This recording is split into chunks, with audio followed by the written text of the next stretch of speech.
তো বিয়ের ভিডিও তো দেখেই ফেললেন, বিয়ে বাড়ি থেকে মাত্র আসলাম, আইসে যদি ড্রেসটা চেঞ্জ করছি যেহেতু আমার হাতে সময় কম, আরো ভিডিও করা লাগবে তাই। কিন্তু বিয়ে বাড়ি থেকে খাবার খেয়ে আসতে আসতে আমার সব খাবার হজম হয়ে গেছে, তাই কি আর করার। তাই যেহেতু ইচ্ছা ইচ্ছা করলে দুইবার খাবার খাইতে পারতাম, কিন্তু চক্ষু লজ্জার কারণে দুইবার আর খাবারটা খাইতে পারি নাই। তাই মিষ্টি দিয়ে এখন পেট ভরবো, এছাড়া আর কিছুই করার নাই। তো আপনারা দেখতে থাকুন, এখানে কি আছে, রসমালাই আছে, ছানার মিষ্টি আছে, চমচম আছে, চমচম না এটা কি জানি না, আর দই আছে। তো এটাই সব খাওয়া যাক, দেখি খাইতে পারি কিনা। কিন্তু বিয়ে বাড়ির আরেকবার খাবার খাইতে পারতাম, কিন্তু মানুষ কি বলবে এই কারণে আসলে খাবারটা খাই নাই। তাই কিছু আর করার নাই, যেহেতু মিষ্টি ছিল তাই মিষ্টি দিয়েই এখন খাওয়া যাক, বিসমিল্লাহ। আর এই রসমালাই, দই, ছানা আমার বোন আনছে, আর মিষ্টি আমার মামা আনছিল। না, ভুল বলছি, রসমালাই আর মিষ্টি আমার মামা আনছে, আর এই ছানা আর দই আমার বোন আনছে। এই কয়েক প্রকার যেহেতু হয়ে গেছে, তাই কি করবো, বিয়ে বাড়ি থেকে আসতে আসতে তো খিদা লেগে গেছে,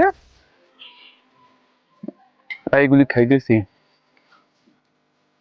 আর আমার মিষ্টি তো সবসময় প্রিয়, আর বন্ধু প্রহর, তোমার কাছে কিন্তু আমি মিষ্টি পাই পাওনা রয়েছে, তাই মিষ্টিটা দ্রুত খাওয়াই দিও। আর এইবার সবচেয়ে প্রিয় ছানার মিষ্টি।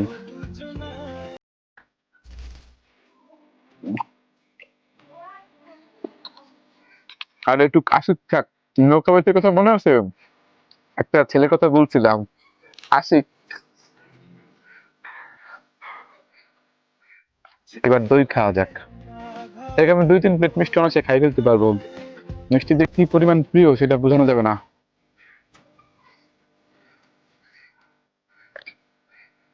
দই খাইতেছি এবার।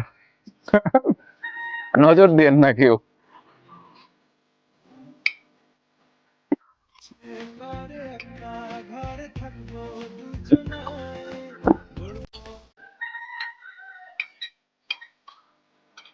দই খাই ফেললাম, দেখলেন কত দ্রুত। আমি কিন্তু আরো দ্রুত খাইতে পারতাম, কিন্তু ভিডিওর কারণে আসলে খাইতেছি না।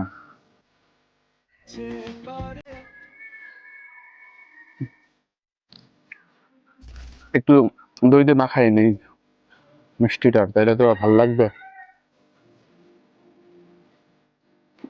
আর মিষ্টি আমি এক গালে একটা খেতে পারি। এটা আশিকের। তো দেখলেন তো। আর আমার সবচেয়ে একটা যে জিনিসটা আমি অপেক্ষা করি, কোনো মেহমান আমাদের বাড়িতে আসলে, মানে আমার আগে থেকে একটা কৌতূহল থাকে তারা মিষ্টি নিয়ে আসবে কিনা। যখন মিষ্টি নিয়ে আসে তখন আমি অনেক বেশি খুশি হয়ে যাই, আর মিষ্টি আমাদের সকলের অনেক প্রিয়।